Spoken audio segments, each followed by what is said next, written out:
문 좀 열어줘. 제발. 10년입니다. 10년 동안 저는 3평 남짓한 방에 갇혀 있었어요.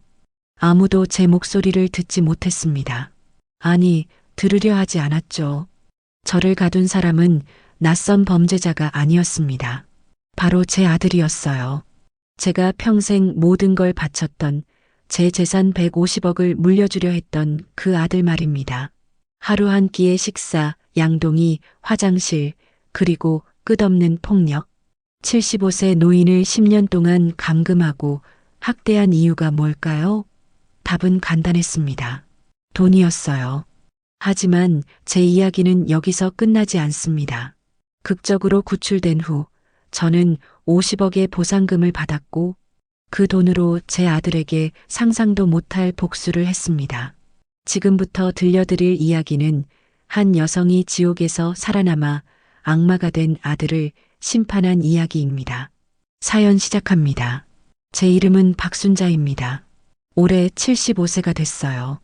지금 이 이야기를 하는 건 누군가는 꼭 들어야 한다고 생각해서예요. 제가 겪은 일이 다시는 반복되지 않기를 바라는 마음으로 말입니다. 50년 전으로 돌아가 볼까 합니다. 그때 저는 25이었고 남편 박철수 씨를 만나 결혼했어요.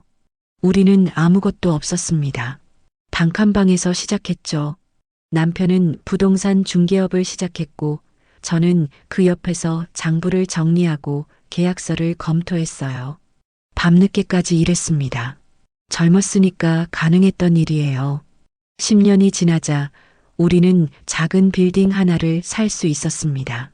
20년이 지나자 강남의 건물이 세 채가 됐어요. 30년이 지나자 저는 주변에서 알아주는 부동산 사업가가 되어 있었습니다. 여자가 사업을 한다는 게 쉽지 않던 시절이었지만 저는 해냈어요. 남편과 함께요. 우리에게는 두 자녀가 있었습니다. 아들 민수와 딸 미니. 남편은 늘 이렇게 말했어요. 아들은 우리 가업을 이어받아야 하니까 최고로 키워야 해. 저도 그 말에 동의했습니다. 당시엔 그게 당연하다고 믿었거든요. 그래서 민수에게는 최고의 교육을 시켰어요. 외국어 학원, 과외, 해외 유학까지 우리가 가진 걸 아낌없이 쏟아부었습니다. 반면 딸 미니는 고등학교만 졸업하고 일찍 결혼시켰어요. 딸은 시집가면 그만이라고 생각했죠. 지금 생각하면 참 잘못된 생각이었습니다. 하지만 그땐 몰랐어요. 10년 전 여름 남편이 갑자기 쓰러졌습니다. 심장마비였어요. 병원에 도착했을 땐 이미 늦었습니다. 50년을 함께한 남편이 눈을 감았어요. 장례식장에서 저는 하루 종일 울었습니다. 그때 민수가 제 손을 잡았어요. 어머니, 제가 모시고 살게요. 걱정하지 마세요. 저는 그 말에 위로를 받았습니다. 아들이 있어서 다행이라고 생각했어요.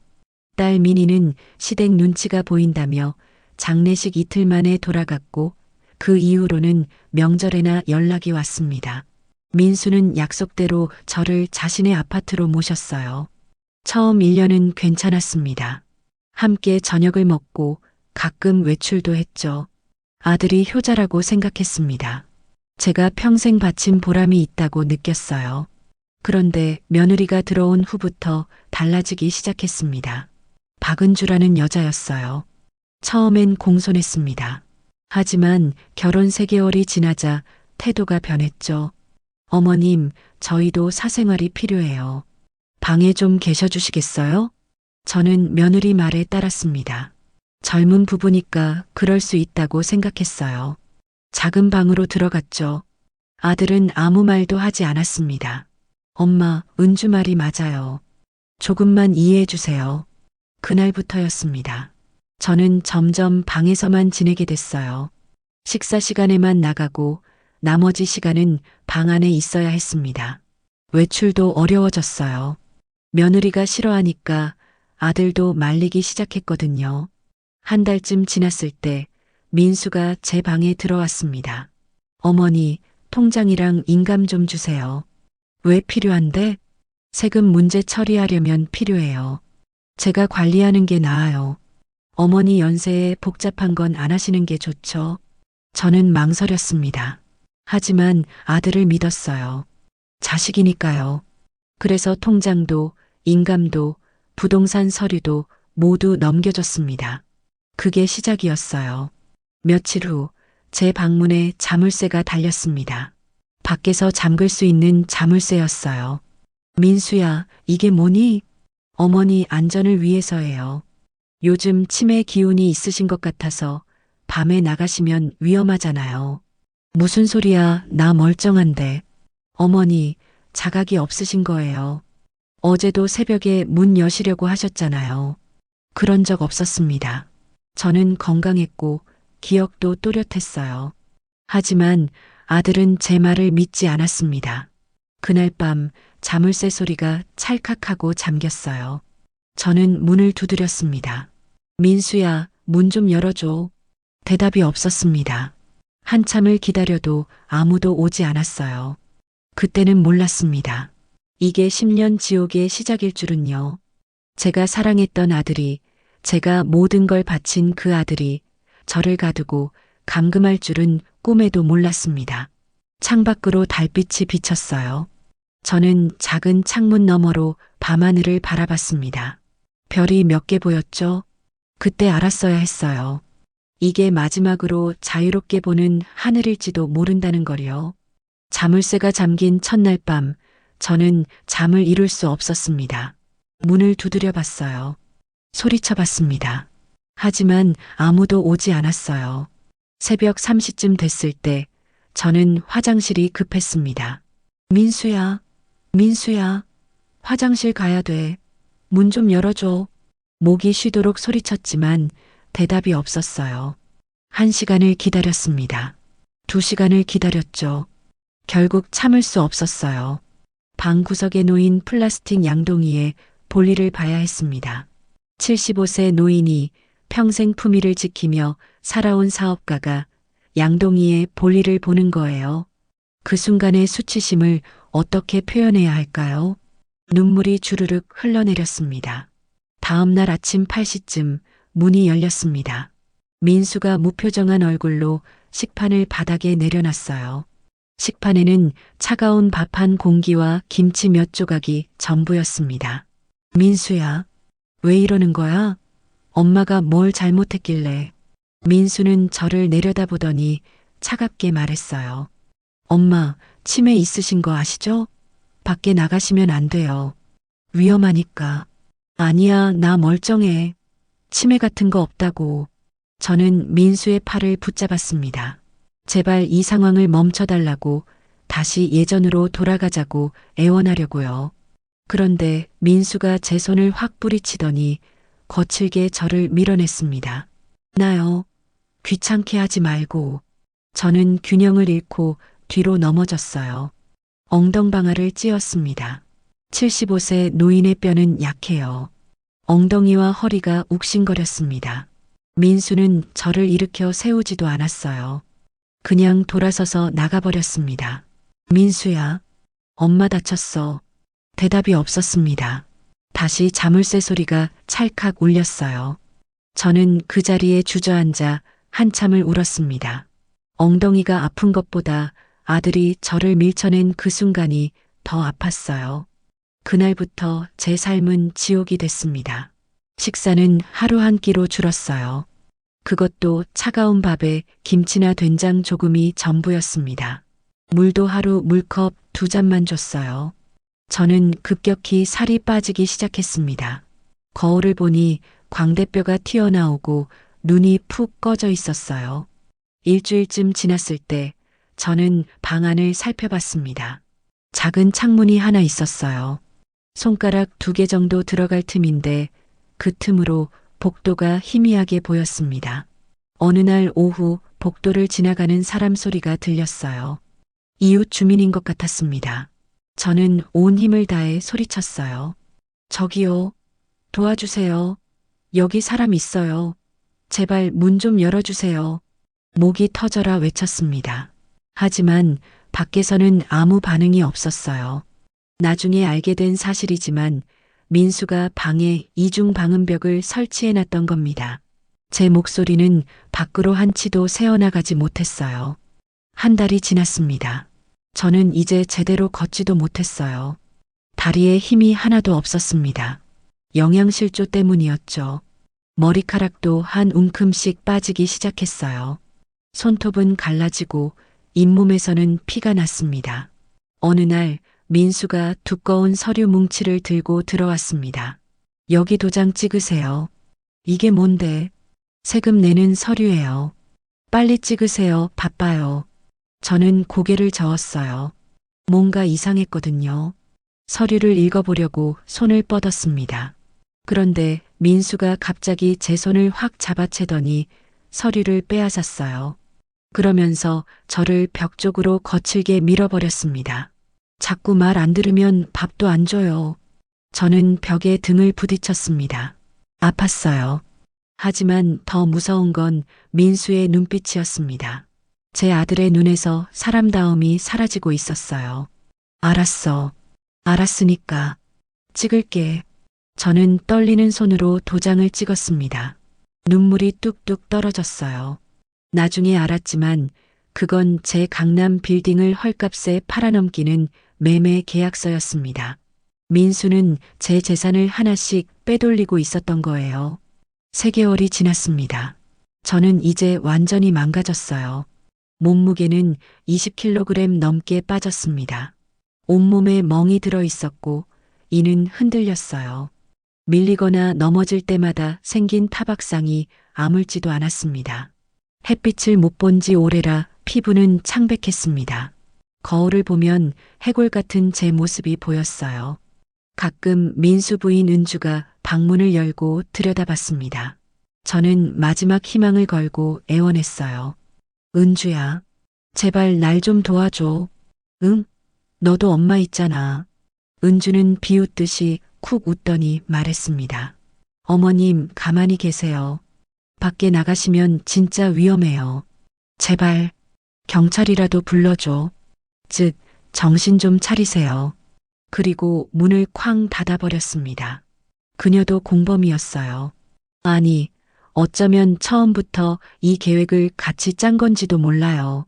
6개월이 지났습니다. 저는 이제 죽고 싶었어요. 이렇게 사느니 차라리 죽는 게 나을 것 같았습니다. 하지만 죽을 방법도 없었어요. 방 안에는 날카로운 것도 약도 아무것도 없었으니까요. 그저 하루하루 시간이 지나가기만을 기다렸습니다. 어느 날 밤 저는 천장을 멍하니 보며 남편을 떠올렸습니다. 여보, 나 좀 데려가줘. 제발, 더 이상 못 버티겠어. 눈물이 흘러내렸어요. 그때 벽 틈새에서 뭔가 반짝이는 게 보였습니다. 종이 조각이었어요. 저는 떨리는 손으로 그걸 조심스럽게 꺼냈습니다. 오래된 신문지 한 조각이었어요.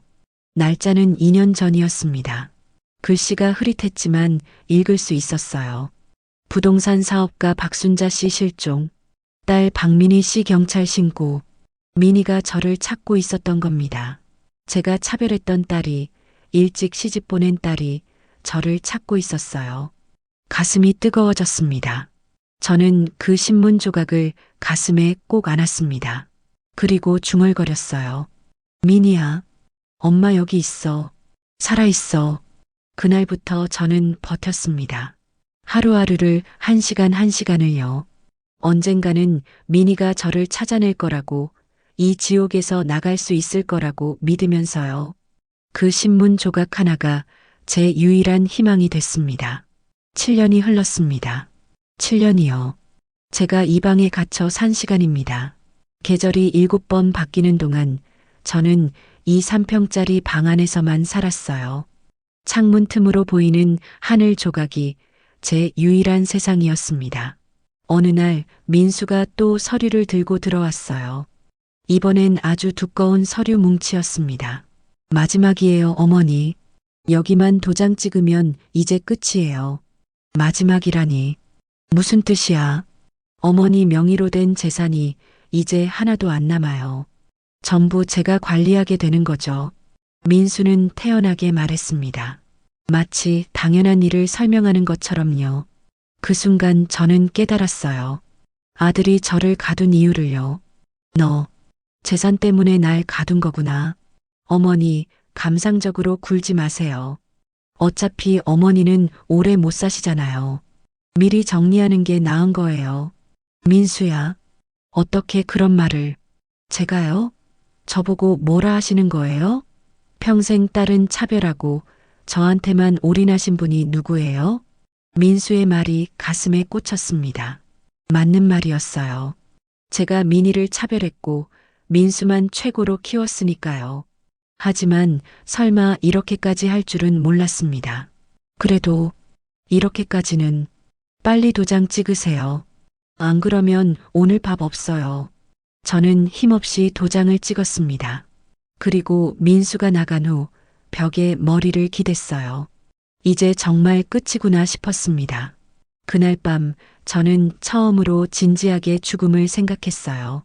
더 이상 버틸 이유가 없다고 느꼈습니다. 재산도 다 빼앗겼고 몸도 망가졌고 희망도 없었으니까요. 그런데 다음 날 아침 이상한 소리가 들렸습니다. 현관 쪽에서 여러 사람의 목소리가 들렸어요. 평소와 다른 분위기였습니다. 박민수 씨, 저희는 강남구청 사회복지 공무원입니다. 신고가 접수되어 방문했는데요. 민수의 당황한 목소리가 들렸습니다. 신고요? 무슨 신고를 말씀하시는 거죠? 어르신 학대 의심 신고입니다. 혹시 어머님은 어디 계십니까? 어머니는 요양병원에 계신데요. 치매가 있으셔서. 그럼 어느 요양병원인지 말씀해 주시겠어요? 확인이 필요합니다. 침묵이 흘렀습니다. 저는 귀를 쫑긋 세웠어요. 이게 무슨 상황인지 정확히는 몰랐지만 뭔가 달라지고 있었습니다. 그게 지금은 정확한 병원명이. 박민수 씨 협조를 안 하시면 저희가 영장을 받아와야 합니다. 저는 온 힘을 다해 소리쳤어요. 여기요. 여기 사람 있어요. 살려주세요. 방음벽 때문에 제 목소리는 작았습니다. 하지만 복지사의 귀에는 들렸나 봐요. 지금 안에서 소리 나지 않았습니까?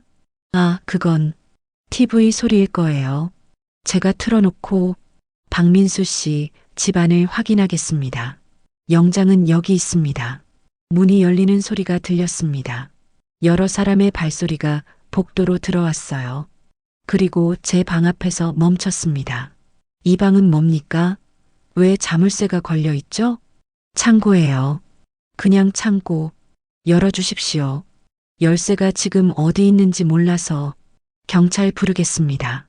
얼마 후 경찰이 도착했고 강제로 문을 열었습니다. 찰칵 자물쇠가 풀리는 소리가 들렸어요. 7년 만에 처음 듣는 소리였습니다. 문이 열렸습니다. 햇빛이 쏟아져 들어왔어요. 너무 밝아서 저는 눈을 뜰 수가 없었습니다. 세상에, 이게 여자 복지사의 목소리가 떨렸습니다. 나중에 알게 됐지만 그녀의 이름은 이지은이었어요. 할머니, 할머니, 정신 차리세요. 저는 바닥에 누워 있었습니다. 일어설 힘도 없었어요. 7년 동안 제대로 걷지 못했으니까요. 구급차 불러요. 빨리. 피의자 박민수는 현행범으로 체포합니다. 민수가 소리쳤습니다. 어머니, 제가 잘못했어요. 제발 용서해 주세요. 저는 아들을 보지 않았습니다. 볼 수가 없었어요. 그저 눈을 감았을 뿐입니다. 구급차가 도착했고 저는 들것에 실렸습니다. 7년 만에 방 밖으로 나가는 거였어요. 복도를, 현관을, 그리고 밖을 지나며 저는 눈을 떴습니다. 하늘이 보였어요. 파란 하늘, 흰 구름, 그리고 햇빛. 너무 부셔서 눈물이 났습니다. 아니, 눈물이 난 건 무서워서가 아니었어요. 살았다는 안도감 때문이었습니다. 구급차 안에서 복지사 이지은 씨가 제 손을 잡았어요. 할머니, 이제 괜찮아요. 안전해요. 저는 고개를 끄덕였습니다. 그리고 처음으로 말했어요. 고마워요. 정말 고마워요. 병원에 도착했습니다. 의사들이 저를 검사했어요. 영양실조, 다발성 골절, 장기 손상, 근육 위축.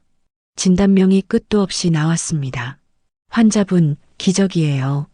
이 상태로 7년을 버티셨다는 게 믿기지 않습니다. 의사는 놀라워했어요. 저도 놀라웠습니다. 제가 어떻게 버텼는지 모르겠어요. 아마 미니가 저를 찾고 있다는 그 신문 조각 때문이었을 겁니다. 며칠 후 경찰 조사가 시작됐습니다. 제 진술을 듣고 민수의 범죄를 밝혀내는 작업이었어요.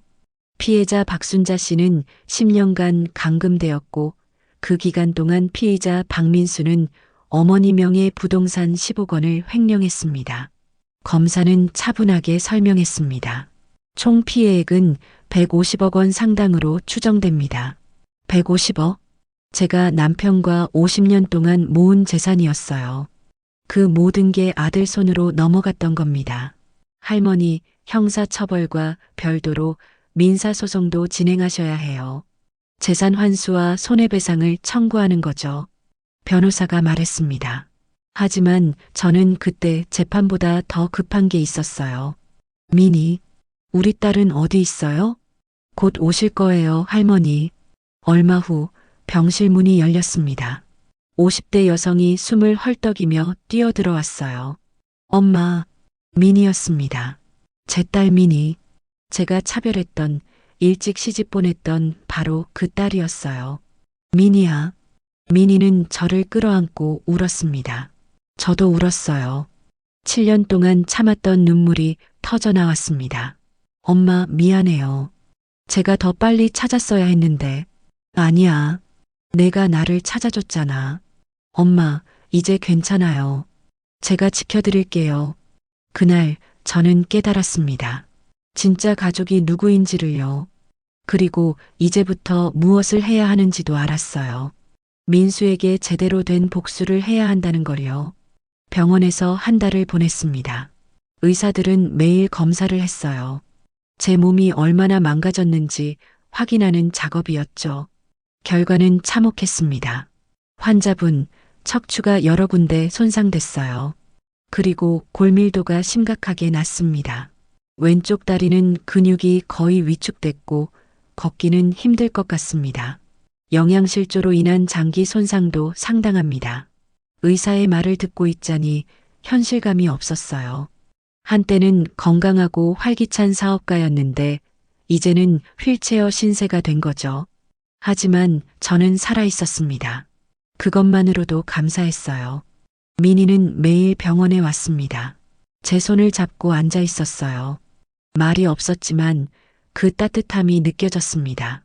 엄마, 제가 변호사 선임했어요. 최고의 변호사예요. 고마워, 미니야. 그리고 엄마, 손녀 지혜가 곧 올 거예요. 법대 다니는데 엄마 사건 도와주고 싶대요. 저는 놀랐습니다. 손녀가 이렇게 컸다니요. 마지막으로 본 게 10년 전이었는데 이제 대학생이 됐더군요. 며칠 후 검찰 조사가 본격적으로 시작됐습니다. 검사는 민수의 범죄를 낱낱이 파헤쳤어요. 피의자 박민수는 어머니를 10년간 감금하면서 총 10억 원의 부동산을 횡령했습니다. 강남 빌딩 3채, 아파트 5채, 상가 7채입니다. 검사는 차분하게 설명했습니다. 시가로 환산하면 약 120억 원 상당이고 여기에 어머니의 연금과 임대 수입 착복 30억을 더하면 총 150억 원입니다. 150억? 남편과 제가 50년 동안 악착같이 모은 돈이었어요. 그 모든 게 아들 손으로 넘어갔던 겁니다. 민수는 제가 감금된 동안 고급 외제차를 3대나 사고 룸살롱에서 수억 원을 썼다고 했습니다. 할머니, 민사소송도 같이 진행할게요. 재산 환수와 손해배상 청구입니다. 변호사가 말했습니다. 저는 고개를 끄덕였어요.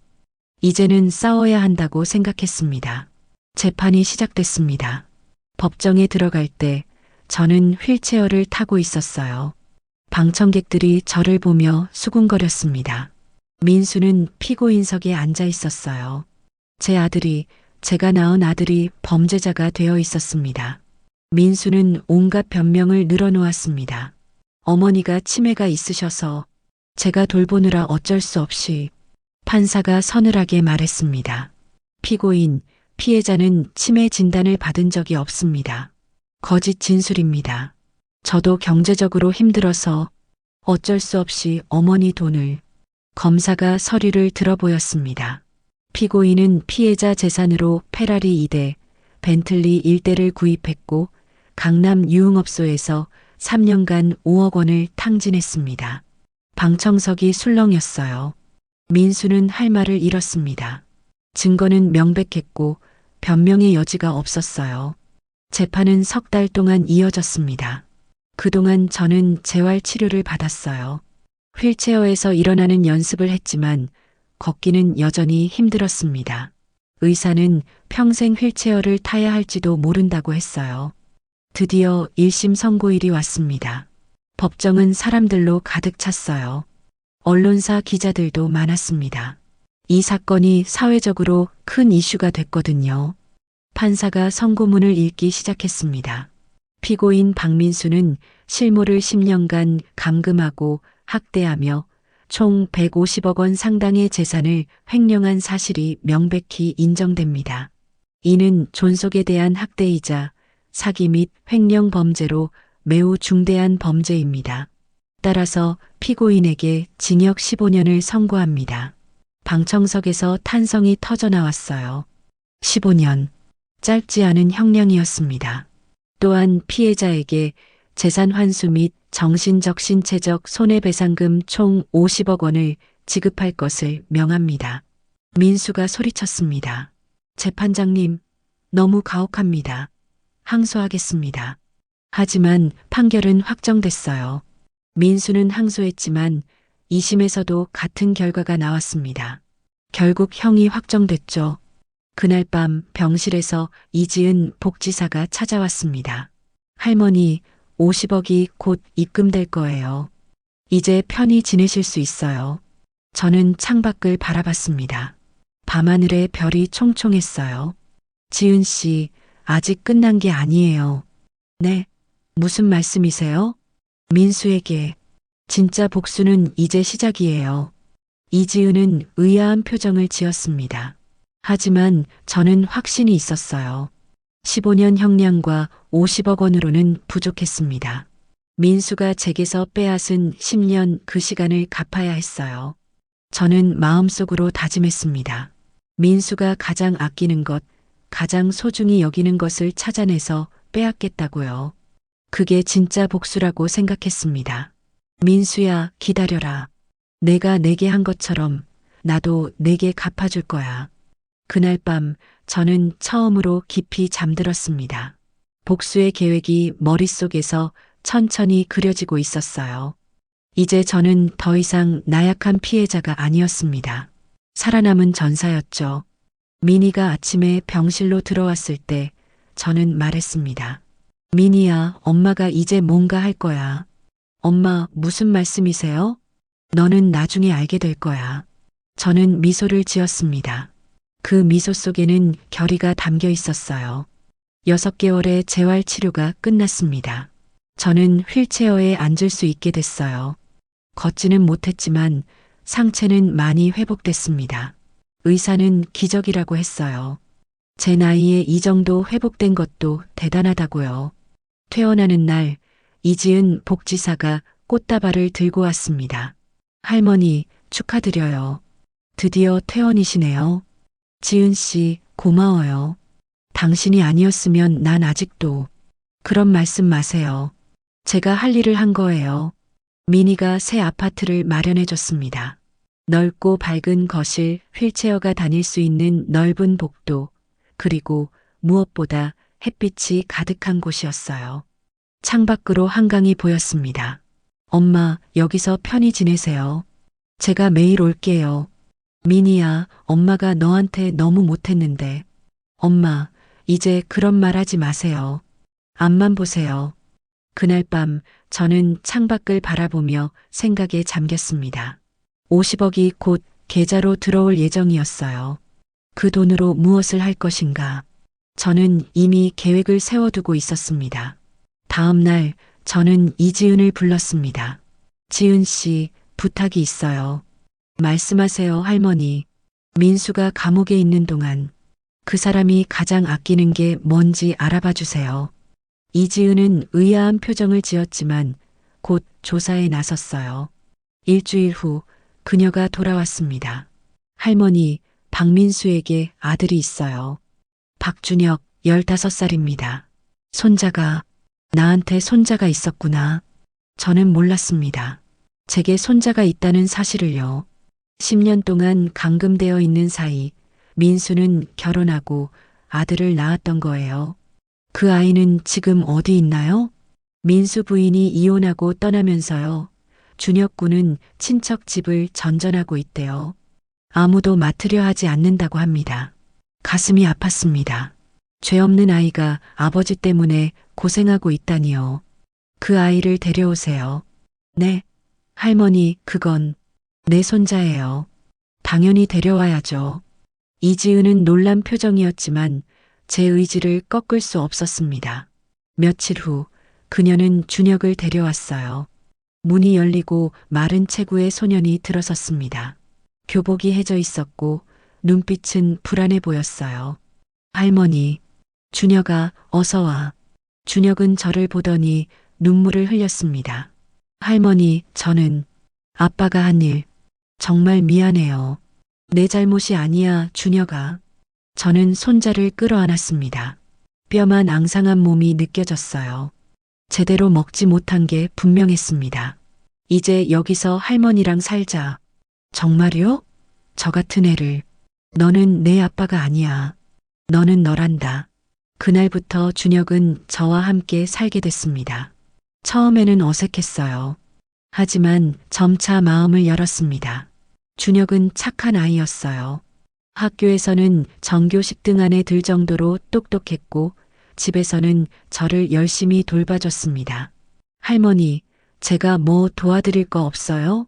준혁아, 내가 그냥 옆에 있어주는 것만으로도 힘이 된단다. 어느 날 드디어 50억 원이 계좌로 입금됐습니다. 통장을 확인하는 순간 감회가 새로웠어요. 이 돈으로 무엇을 할 것인가? 저는 첫 번째 결정을 내렸습니다.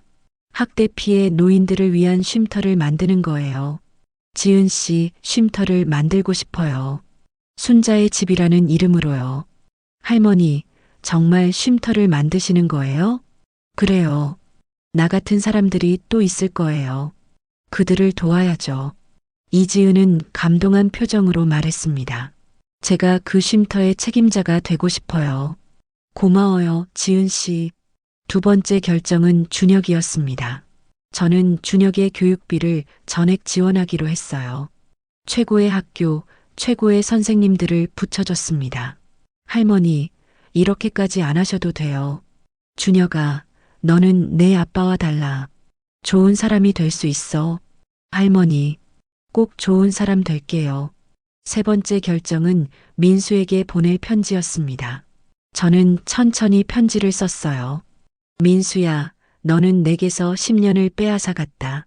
나는 내게서 내가 가장 사랑하는 것을 가져갔다. 내 아들 준혁이다. 이제 그 애는 내가 키운다. 내 손에서 멀리 떨어진 곳에서 말이다. 이게 내 복수다. 편지를 보내고 나서 저는 홀가분했습니다. 이제 시작이구나 싶었어요. 한 달 후 교도소에서 연락이 왔습니다. 민수가 그 편지를 받고 울부짖었다고 했어요. 하지만 아무도 그를 위로하지 않았습니다. 준혁은 새 학교에 잘 적응했습니다. 처음엔 아버지 때문에 손가락질을 받았지만 곧 실력으로 인정받았어요. 성적도 올랐고 친구들도 생겼습니다. 할머니, 저 오늘 반에서 1등 했어요. 그래, 우리 준혁이 대단한데? 할머니가 응원해 주셔서 힘이 났어요. 준혁의 밝아진 얼굴을 보면서 저는 확신했습니다. 이게 옳은 길이라고요. 순자의 집도 문을 열었습니다. 생각보다 많은 노인들이 찾아왔어요. 각자의 사연을 가진 분들이었습니다. 저는 그들을 만나며 울었습니다. 제가 겪은 일이 저만의 일이 아니었다는 걸 알았으니까요. 할머니, 제 아들도 저를 굶겼어요. 제 며느리도 저를 때렸어요. 제 딸도 제 통장을 다 가져갔어요. 저는 그들의 손을 잡았습니다. 우리 함께 이겨내요. 이제는 안전해요. 그날 밤 저는 창밖을 바라봤습니다. 별들이 반짝이고 있었어요. 남편이 하늘에서 저를 보고 있는 것 같았습니다. 여보, 내가 제대로 하고 있는 거 맞죠? 복수가 아니라 구원이라고 생각해요. 바람이 불었습니다. 남편의 대답 같았어요. 저는 미소를 지었습니다. 이제 진짜 삶이 시작되고 있었으니까요. 2년이 흘렀습니다. 순자의 집은 빠르게 입소문을 탔어요. 학대받는 노인들이 하나둘 찾아왔고 쉼터는 금방 가득 찼습니다. 처음엔 10명으로 시작했는데 이제는 50명이 넘는 어르신들이 계셨어요. 할머니, 저도 아들한테 맞았어요. 술 먹으면 때렸어요. 저는 며느리가 굶겼어요. 하루에 한 끼만 줬어요. 제 손자가 통장을 다 털어갔어요. 적금도 연금도 다요. 각자의 사연이 있었습니다. 저는 그들의 이야기를 들으며 울었어요. 제 고통이 저만의 것이 아니었다는 걸 알았으니까요. 우리 사회 곳곳에 숨겨진 비극이 너무나 많았습니다. 할머니들, 이제 안전해요. 우리 함께 이겨내요. 저는 쉼터의 법률 지원팀을 만들었습니다. 변호사들을 고용해서 무료로 소송을 도왔어요. 많은 어르신들이 자신의 권리를 되찾았습니다. 빼앗긴 재산을 돌려받고 가해자들은 처벌받았죠. 한편 준혁은 고등학교 2학년이 됐습니다. 키도 훌쩍 컸고 얼굴도 성숙해졌어요. 무엇보다 눈빛이 달라졌습니다. 자신감이 생긴 거예요. 할머니, 저 이번 중간고사 전교 3등 했어요. 우리 준혁이 정말 대단하구나. 할머니 덕분이에요. 할머니가 저를 믿어주셔서요. 준혁은 순자의 집에서 자원봉사도 시작했습니다. 주말마다 와서 어르신들을 도왔어요. 말벗도 대어드리고 심부름도 하고 청소도 했습니다. 준혁 학생, 고맙네. 내가 있으니 힘이 나. 할머니, 제가 당연히 해야죠. 제 할머니가 만드신 곳인데요. 준혁의 모습을 보면서 저는 확신했습니다. 이 아이는 아버지와 다르다는 걸요. 착하고 바른 사람으로 자라고 있었습니다. 어느 날 손녀 지혜가 찾아왔습니다. 이제 법대 3학년이 된 지혜는 순자의 집 법률팀에서 인턴으로 일하고 있었어요. 할머니, 이번 주에 상담 건수가 30건이나 됐어요. 그래, 그렇게 많이? 네, 할머니 이야기가 뉴스에 나간 후로 연락이 많이 와요. 저는 방송 인터뷰도 했습니다. 제 이야기를 더 많은 사람들에게 알리고 싶었거든요. 노인 학대의 실태를, 그리고 희망의 메시지를요. 박순자 할머니, 정말 존경합니다. 저희 어머니도 도와주실 수 있나요? 기부하고 싶습니다. 반응은 폭발적이었습니다. 전국에서 후원금이 쏟아져 들어왔고 자원봉사자들도 찾아왔어요.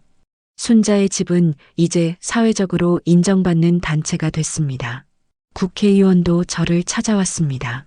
할머니, 노인 학대 방지법을 강화하려고 합니다. 자문을 부탁드려요. 제가 도울 수 있다면 기쁘죠. 저는 국회에 출석해서 증언했습니다. 휠체어를 타고 말이죠. 의원님들, 노인 학대는 가정 내에서 일어나기 때문에 발견하기 어렵습니다. 정기적인 복지사 방문이 꼭 필요해요. 또한 노인의 재산이 함부로 이동되지 않도록 금융기관의 감시 시스템도 필요합니다.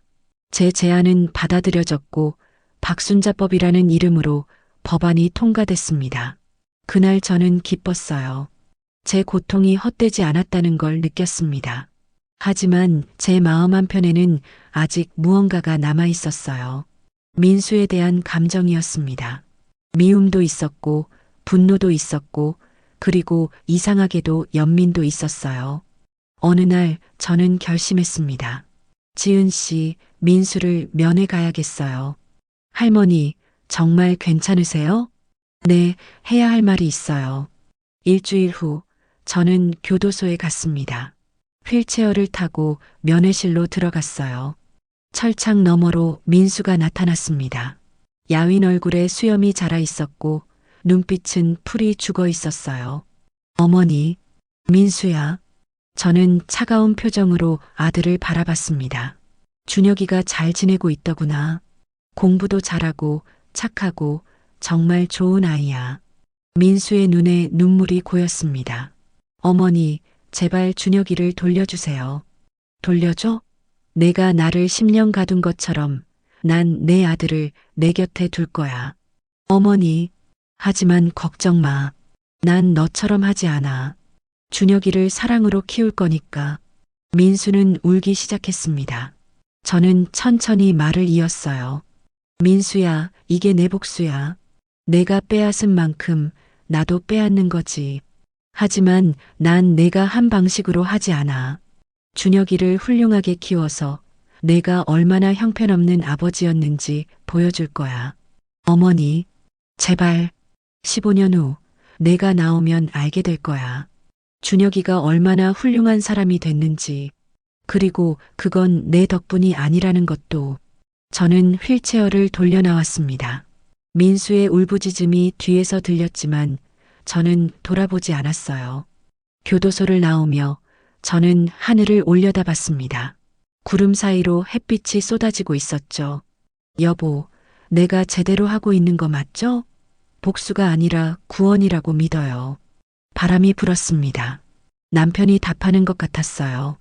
그날 밤 준혁에게 물었습니다. 준혁아, 내 아빠를 만나고 싶으면 만나도 돼. 준혁은 한참을 생각하더니 말했습니다.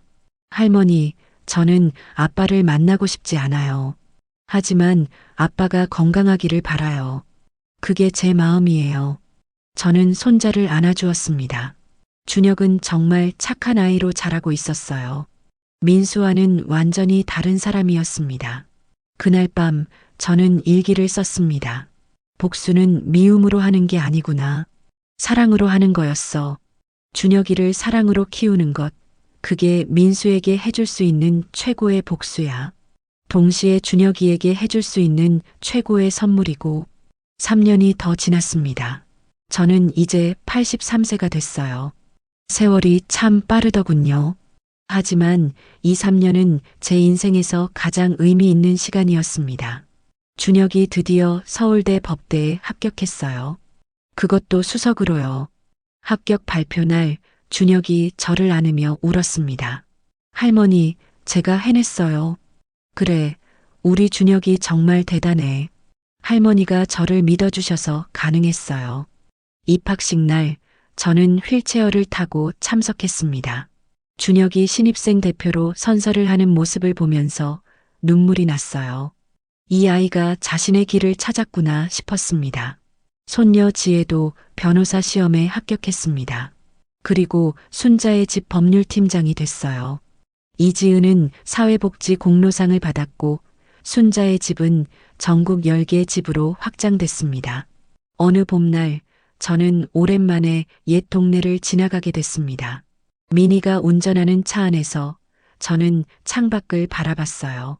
그리고 그 아파트가 보였습니다. 제가 10년 동안 갇혀 있었던 그곳이요. 엄마, 저기. 알아, 미니야. 저는 그 건물을 바라봤습니다. 이제는 다른 사람들이 살고 있는 그곳을요. 예상외로 아무 감정도 들지 않았어요. 지은 씨, 저 집 알아요? 네, 할머니가 계셨던. 이제는 아무 느낌도 안 들어요.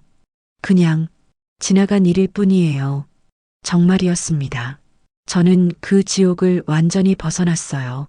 몸은 휠체어에 앉아 있지만 마음은 자유로웠습니다. 그해 여름 민수의 가석방 심사가 있었습니다. 8년을 복역한 상태였고 모범수로 인정받았대요. 하지만 저는 반대 의견서를 냈습니다. 15년을 다 채워야 합니다. 그게 정의예요. 결국 가석방은 기각됐습니다. 민수는 남은 7년을 더 복역해야 했죠. 제 마음이 냉혹하다고 생각하실 수도 있어요. 하지만 이건 정의의 문제였습니다. 가을이 왔습니다. 저는 남편 산소를 찾아갔어요. 오랜만에 방문이었습니다. 단풍이 아름답게 물들어 있었어요. 여보, 내가 해냈어요. 악마가 된 아들을 벌했고 천사 같은 손자를 키웠어요. 바람이 불었습니다. 낙엽이 흩날렸어요. 우리 딸 미니와도 화해했고 손녀 지혜도 잘 크고 있어요. 그리고 나처럼 고통받는 사람들을 많이 도왔어요. 벚꽃잎이 떨어지듯 제 눈물도 떨어졌습니다. 여보, 이제 편히 쉬세요. 나도 곧 갈게요. 그 말이 예감이었는지 저는 그해 겨울부터 건강이 급격히 나빠졌습니다. 병원에 입원했고 의사는 시간이 얼마 남지 않았다고 했어요. 어느 날 밤 준혁이 병문 안을 왔습니다. 할머니, 괜찮으세요? 준혁아, 할머니, 이제 곧 가야 할 것 같구나. 할머니, 그런 말씀하지 마세요. 준혁아, 울지 마. 할머니는 행복했어. 할머니, 너를 만나서, 너를 키워서 정말 행복했어. 넌 내 인생의 축복이었어. 준혁은 제 손을 꼭 잡았습니다. 따뜻했어요. 할머니, 사랑해요. 나도 사랑한다. 우리 손자. 훌륭한 변호사가 되렴. 약한 사람들을 지키는 사람이 되고. 꼭 그럴게요, 할머니. 저는 미소를 지으며 눈을 감았습니다. 그리고 조용히 숨을 거뒀어요. 83년의 삶이었습니다. 힘들었지만 의미 있는 삶이었어요. 장례식은 성대했습니다. 수천 명의 사람들이 찾아왔어요. 순자의 집 어르신들, 국회의원들, 복지사들, 그리고 제가 도왔던 모든 분들이었습니다. 준혁은 영정 앞에서 말했습니다. 할머니, 제가 훌륭한 변호사가 되어 할머니 뜻을 이을게요. 약한 사람들을 지키는 사람이 될게요. 민희는 어머니의 관 앞에서 울었습니다. 엄마, 사랑해요. 미안해요. 그리고 고마워요. 유언장이 공개됐습니다. 내 재산은 모두 순자의 집에 기부한다. 단 준혁이 교육비와 생활비는 별도로 지급하라. 그리고 민수에게는 단 한 푼도 주지 마라. 그가 내게서 훔쳐간 것으로 충분하다. 모두가 유언을 존중했습니다. 순자의 집은 더욱 확장되었고 더 많은 사람들을 도왔어요. 10년이 흘렀습니다. 준혁은 인권 변호사가 되어 있었습니다. 그는 순자 법률 사무소를 열었어요. 할머니, 제가 할머니의 꿈을 이루고 있어요. 준혁은 할머니 사진 앞에서 중얼거렸습니다. 같은 시기 민수는 15년 형기를 마치고 출소했습니다. 하지만 아무도 그를 반기지 않았어요. 재산도 가족도 모든 것을 잃은 상태였습니다. 그는 순자의 집 앞에 멍하니 서 있었습니다. 안에서는 웃음소리가 들렸어요. 어머니, 제가 잘못했습니다. 하지만 문은 열리지 않았습니다. 민수는 고개를 떨어뜨리고 돌아섰어요. 그리고 홀로 걸어갔습니다. 그날 저녁 준혁은 할머니 산소를 찾았습니다. 할머니, 오늘 큰 사건을 이겼어요. 학대받던 할머니를 구했어요. 할머니가 살아계셔도 자랑스러워 하셨을 거예요. 바람이 불었습니다. 준혁은 미소를 지었어요. 박순자 할머니의 이야기는 많은 사람들에게 전해졌습니다. 그녀는 피해자였지만 동시에 생존자였고 그리고 구원자였죠. 그녀가 남긴 것은 재산이 아니었습니다. 용기였고 희망이었고 그리고 사랑이었어요. 박순자, 그녀는 더 이상 뒤돌아보지 않았습니다. 이제 진짜 삶이 시작되고 있었습니다. 그녀가 구한 수천 명의 사람들 안에서, 그녀가 키운 손자 안에서, 그리고 그녀의 이름을 기억하는 모든 이들 안에서요. 끝까지 시청해 주셔서 감사합니다. 앞으로 좋은 사연으로 찾아뵙겠습니다. 늘 건강하시고 행복하세요.